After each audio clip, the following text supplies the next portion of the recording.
Which is the best rock tumbling polish? It's a question I've asked myself quite a lot, and it's a difficult question to answer. The rock tumbling process is quite long, it's quite convoluted, and there are all sorts of pitfalls along the way. So when you get to the end of a tumble and you haven't got very good results, it's a bit difficult to tell whether it's because you've made some sort of error in the process or whether it's simply that your polish isn't all that good. So I decided to test the 4 main polishes available to rock tumblers to see which one's the best.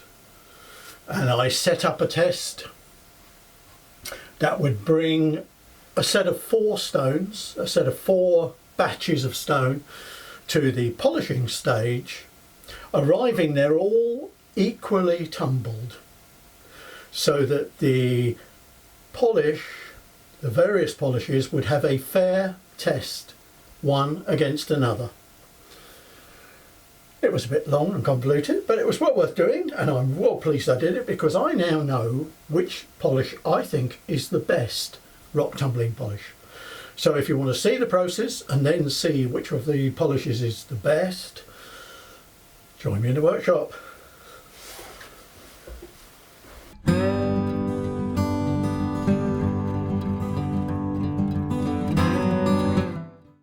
These 4 batches have all finished the first stage of tumbling. They took separate times to do because they started out from different points, but now they're all ready for the second stage. I spread them out. First of all, I mixed them all up and then spread them out between 4 barrels, which I then charged with 240 grit, ready for the second stage of tumbling.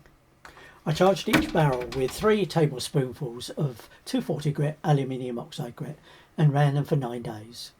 At the end of that stage, I took all the stones out of the barrels, mixed them all up again in a tub, washed them all out, and then distributed them among the 4 barrels.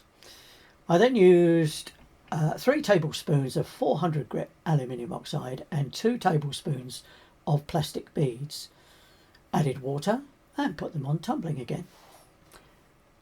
I put them on for 9 days. We were now ready for the polishing stage.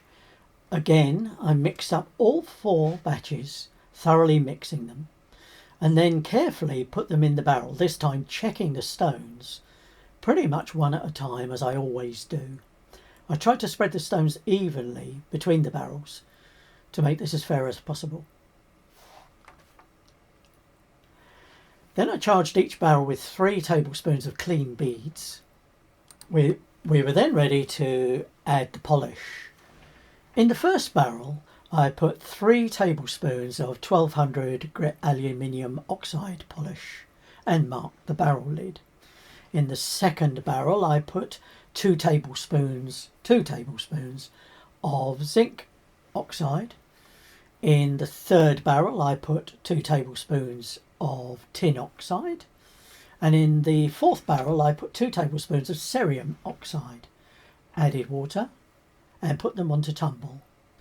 And what's going to happen now is I'm going to check them every day. And that's what I did. I opened the barrel, took out a few, washed them and dried them and had a look to check on progress.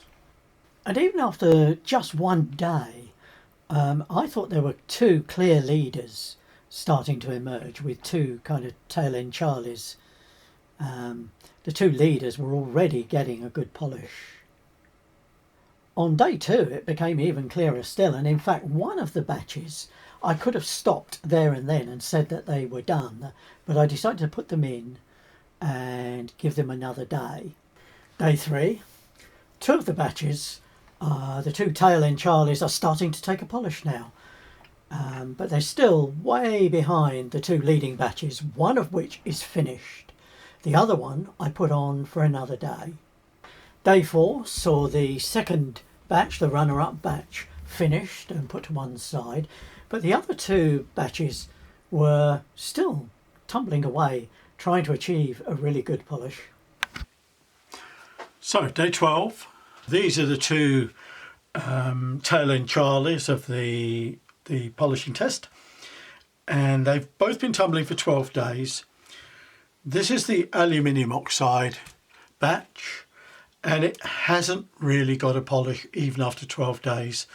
It's starting to get there, and there is kind of evidence of there being a polish on some of them, but it'll probably take another week of tumbling to get a polish on these, and I'm not going to proceed with that any further.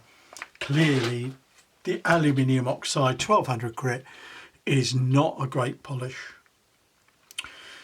This is the Zinc Oxide. They've also been running for 12 days at the polishing stage, and they're much better. They've got a nice polish now. On some of these stones they've got a really nice polish, and I suspect if I left it in for another 2 or 3 or 4 days they would get better still. But still, 12 days, that's a long time. Let's compare them to the next quickest lot.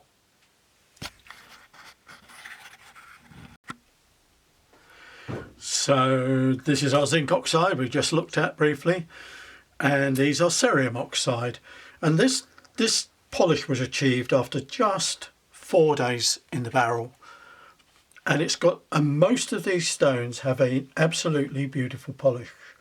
There's 1 or 2 that are not quite there, but still it's an incredibly impressive hard shine. And if you compare it to these ones, I think you can probably see, comparing the two, just how different they are. Just a brilliant polish, and I really rate the Cerium. I think it's a good polish. But let's go on now to the clear, in my view, the clear winner. This is the Tin Oxide, which has done a brilliant job, and in fact they only took 3 days to achieve this polish, and they had a brilliant polish after just 2 days.